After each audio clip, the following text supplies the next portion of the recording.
Start okay. Hello दोस्तों, hello everyone, hello hello hello students, hello friends, hello.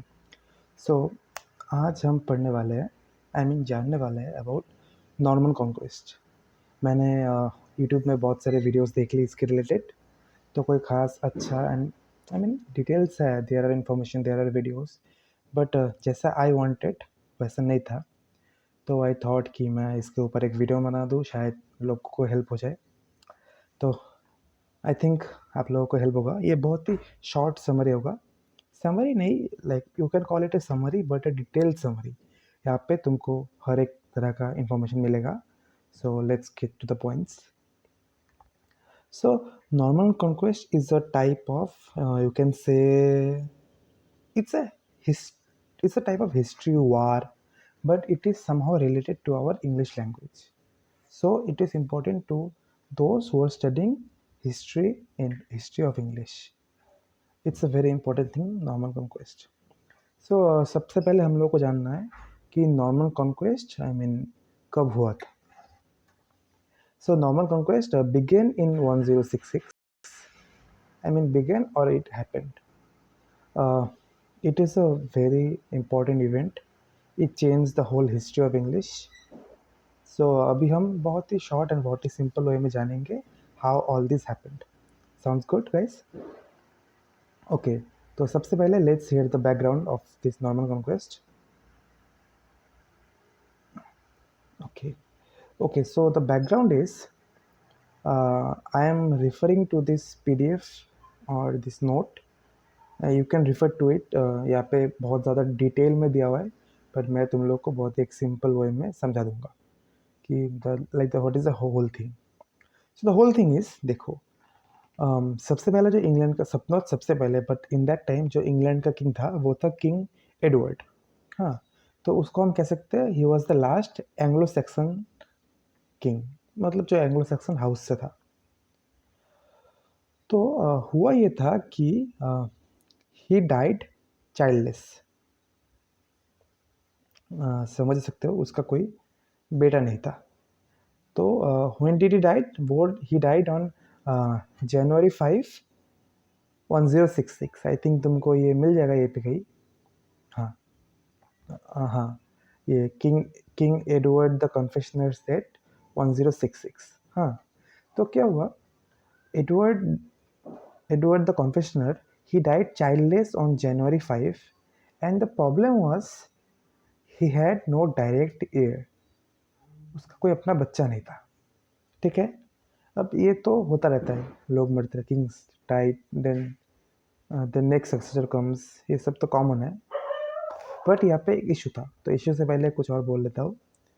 तो सबसे पहले जो होता है ना, जो थ्रोन क्लेम करने वाले होते हैं, तो सबसे पहले था क्लेमेंस. एक था हैरोल्ड गॉडविनसन. हाँ, ये था एडवर्ड का ब्रदर इन लॉ. ठीक है, and he was also one of the most powerful Anglo Saxon nobles. हाँ, फिर अभी जो नेक्स्ट कैरेक्टर आता है वो है William the duke of Normandy. So ये किंग एडवर्ड का एक बहुत दूर का कज़न था, आप देख ही सकते हो इसमें, तो दूर का कज़न था. एंड ही क्लेम्स कि एडवर्ड ने उसको प्रॉमिस किया था थ्रोन बहुत साल पहले. एंड देन जब किंग आफ्टर एडवर्ड जब हेरोल्ड बनते हैं किंग, तो William felt very betrayed, so he wanted to take revenge. And there was one more contender, he was Harald Hardara. Okay, he was also very important, I'll tell you why. He was the king of Norway, and he also claimed the throne because in दोनों के बीच एक, like not इसके बीच but इसके जो predecessor थे and जो earlier Anglo Saxon king थे, उन्होंने डील किया था कि आफ्टर एडवर्ड हेरल्ड बनेंगे किंग. बट हाउएवर किंग बन गए हेरोल्ड, एंड फिर Harold and then our William, इन दोनों के इन like this to field betrayed. फिर क्या हुआ, invasion of England. Invasion of England में भी एक बहुत ही ये बहुत ही इंटरेस्टिंग कहानी है. आप लोग if you read in detail इसके बारे में तो फिर आप लोग को मज़ा आएगा। मैं भी आप लोग को like I will give the summary, इसमें भी सब डिटेल कवर्ड होगा, तो you will somehow get the idea. So सबसे पहले हुआ the battle of Stamford Bridge. Stamford Bridge ये सबको नहीं पता बिकॉज ये ज़्यादा इम्पोर्टेंट होता नहीं है वैसे। तो स्टैमफोर्ड ब्रिज में क्या हुआ था, जो हेरल्ड थे, हेरल्ड हैडरा, जिसको एडवर्ड के प्रीडिसेसर्स ने मतलब प्रॉमिस किया था थ्रोन, इसने सबसे पहले इंग्लैंड पे अटैक किया था। ये था सितंबर 25, 1066। हाँ तो जो भी हो वो हेरोल्ड जीत गए थे ये वार। आई मीन एडवर्ड के बाद जो किंग बना हेरोल्ड, वो ये वार जीत गए। लेकिन जैसा कि होता है वार के बाद आर्मीज थक जाता है, दे नीड रेस्ट, वो सब। तो इंग्लैंड के आर्मीज बहुत ही टायर्ड थे, कुछ लोग घायल भी हो गए थे, some died, so the condition was not very good. But then see आप डेट देखो, सितंबर 25, 1066, एंड फिर होता है बैटल ऑफ हेस्टिंग्स। ये होता है सबसे इम्पोर्टेंट बैटल ऑफ हेस्टिंग्स। ये होता है अक्टूबर 14, 1066 में। आप देख सकते हो अक्टूबर 14 मतलब ज़्यादा दिन भी नहीं, almost around 19 days, 19 to 20 days. तो ऑब्वियसली सोल्जर्स टायर्ड थे, लाइक कुछ सोल्जर्स घायल थे। I mean England was not in a very powerful condition at that time, you can say. So जब अपना विलियम डिसाइड करता है कि वो अटैक करेंगे, विच इज़ अक्टूबर 14, 1066, जो सबसे इम्पोर्टेंट बैटल है, बैटल ऑफ हेस्टिंग्स। तो obviously William wins and therefore he became the king of England at that time. He was a Norman king. So I mean मैं तुम लोग को समझाता हूँ अभी आगे क्या हुआ।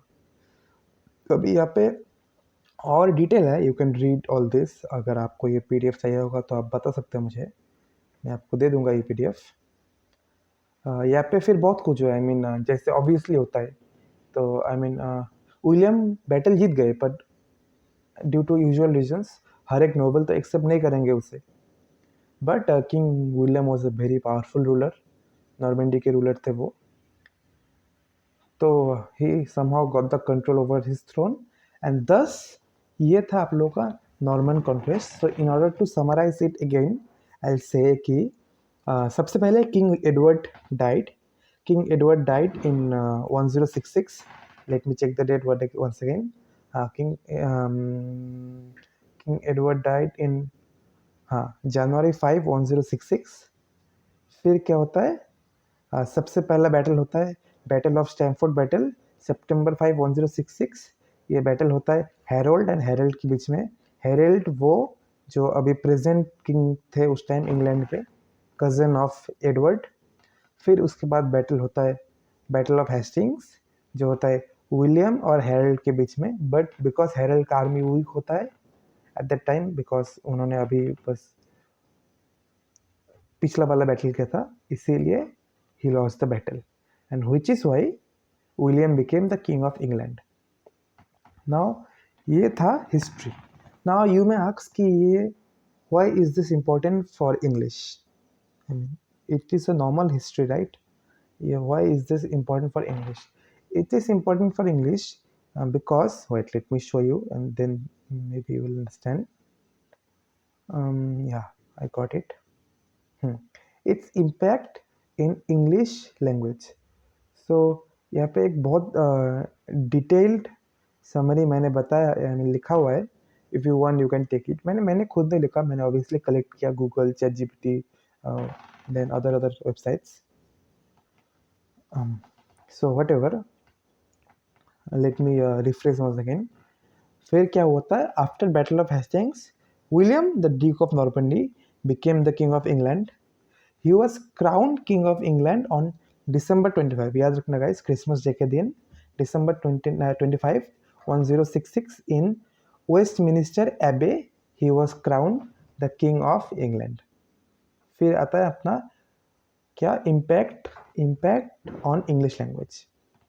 देखो, if you read this whole PDF you will understand the whole impact, but to summarize it, देखो I have written everything here, सो क्या होता है, नॉर्मन जब आए इंग्लैंड में, बिकॉज नॉर्मंडी जीत गई वॉर में ऑब्वियसली, तो नॉर्मन जब आए इंग्लैंड में, Norman brought old Norman French, what they brought old Norman French into England. देखो सबसे पहले I mean before this Normans Latin was used, हाँ, Latin was used and some people spoke English. Latin was used, but then after Normans came, this French word and English word began to mix up overall. So तब क्या होता था, तब का system यह था कि Latin was used in official documents, हाँ, common people spoke old English. तो ओवर द टाइम क्या होता है, देखो अब फिर से समझो, लैटिन डॉक्यूमेंट्स में यूज़ होता था, कॉमन पीपल जो थे वो ओल्ड इंग्लिश यूज़ करते थे, एंड जो Normans after the words, because obviously अगर एक नॉर्मन किंग जीत जाए तो his kingdom also will come ना, सम ऑफ हिज किंगडम, तो उसके वो लोग भी आगे जो Norman French, I mean they used to speak Norman French. तो फिर क्या होता है, धीरे धीरे this Norman French and old English began to mix up, which is how we got our modern English. This is the most important thing. So guys, this was the whole thing, and if you want this PDF, you can just comment and I will share this PDF with you. I don't know मेरा आज का explanation कैसा हुआ. This was my first time and my first video as well. I hope I mean obviously अच्छा तो नहीं होगा, but I hope disappointing नहीं था. Thank you guys. Bye.